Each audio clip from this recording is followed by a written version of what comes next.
Hamdü sena Rabbimize, biz Kur'an'ın yolundayız. Salat selam Nebimize, biz Kur'an'ın yolundayız. Biz Kur'an'ın yolundayız. Besmele ile çıktık yola, biz Kur'an'ın yolundayız. Sapamayız sağa sola, biz Kur'an'ın yolundayız. Sapamayız sağa sola, biz Kur'an'ın yolundayız. Hamdü sena Rabbimize, salat selam Nebimize, selam olsun hepimize. Biz Kur'an'ın yolundayız, selam olsun hepimize. Biz Kur'an'ın yolundayız.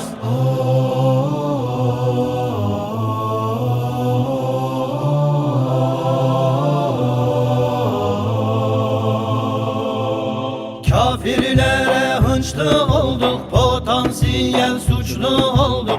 Ezildikçe güçlü olduk, biz Kur'an'ın yolundayız. Ezildikçe güçlü olduk, biz Kur'an'ın yolundayız. Korkumuz yok tağutlardan, bıktık sahte mabutlardan. Nefret ettik tüm putlardan, biz Kur'an'ın yolundayız. Nefret ettik tüm putlardan, biz Kur'an'ın yolundayız.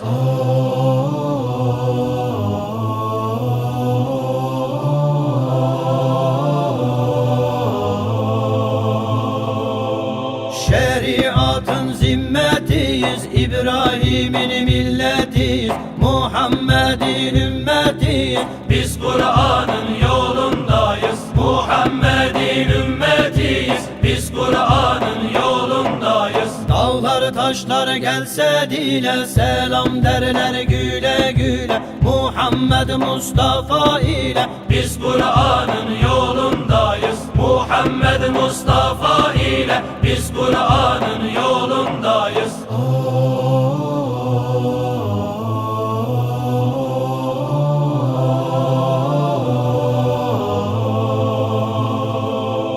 Kur'an bize anayasa, varsa iman yoktur tasa.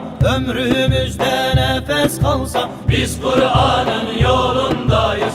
Ömrümüzde nefes kalsa, biz Kur'an'ın yolundayız. Çağrımız yükselir arşa, sözlerimiz döner marşa. Çıktık hak yolda yarışa, biz Kur'an'ın yolundayız. Çıktık hak yolda yarışa, biz Kur'an'ın yolundayız.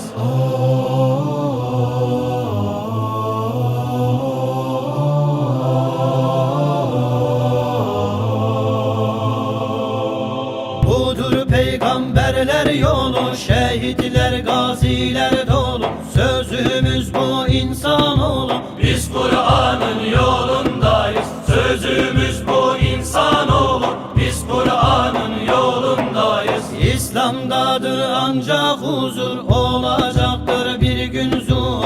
Hak cemaat işte budur, biz Kur'an'ın yolundayız.